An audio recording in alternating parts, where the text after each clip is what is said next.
Greetings, fellow math tool user. This is Starman coming at you with my very first video demonstration, and today we will be looking at my Rumble Automatic Conversion Kit feature, which means exactly what you think it means. It will convert Rumble tokens, no problem.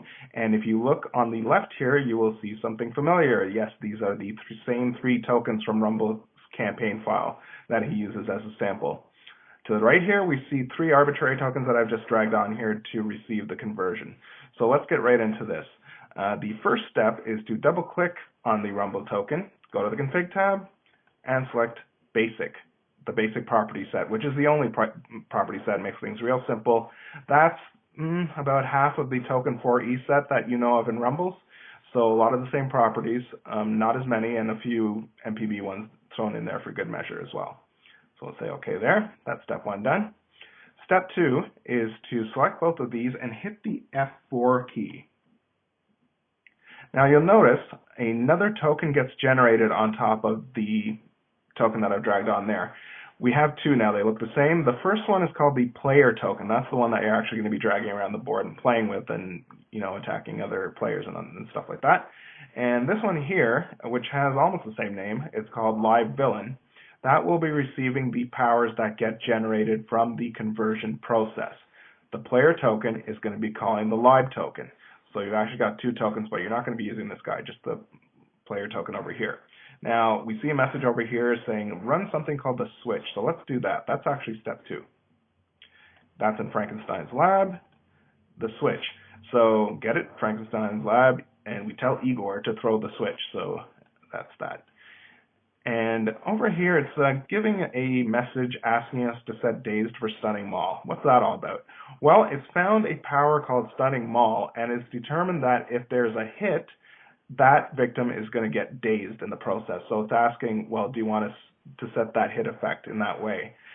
To be honest, it doesn't matter if you choose OK or cancel here. The power will do the same thing. It's just that it looks a little better code-wise behind the scenes if you hit OK. So let's do that. We'll hit OK.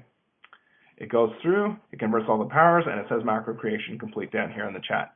So let's take a look at the library token to see what happened. These, you will notice, are the same as the ones from Rumble's framework, and these are all the same powers. Let's look at that stunning maul, shall we? Yeah, there's a hit effect that it set for that power. So hit effect equals dazed.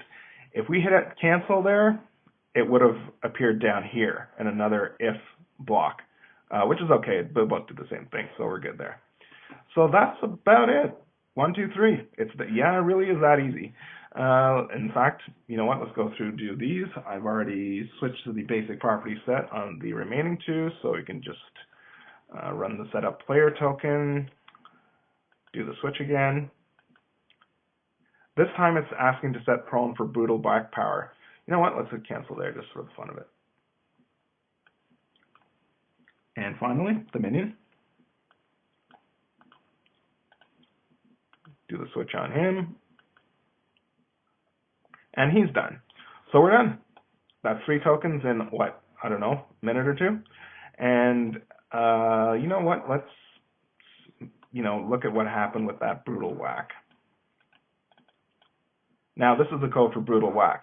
Wow, a lot more going on here because there's a lot more to the power. And here is the line, and you'll learn about this in the programmer's reference if you want to go that far, that does the prone state for that power. If we said OK on that part, it would have gone up here where we saw the hit effect equals dazed before, but it's OK, it does the same thing, so we're good. You know what, let's do a little quick test here.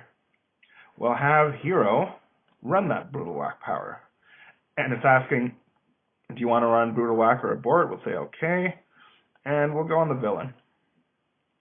25, let's see if, by the way, look at this. It does the breakdown. It shows you your D20 roll, all your attendant bonuses that get factored into the roll, and gives you a total here. Oh, looks like 25 was enough because it's asking us for damage. 3 MHW, oh, we're getting the minimum there.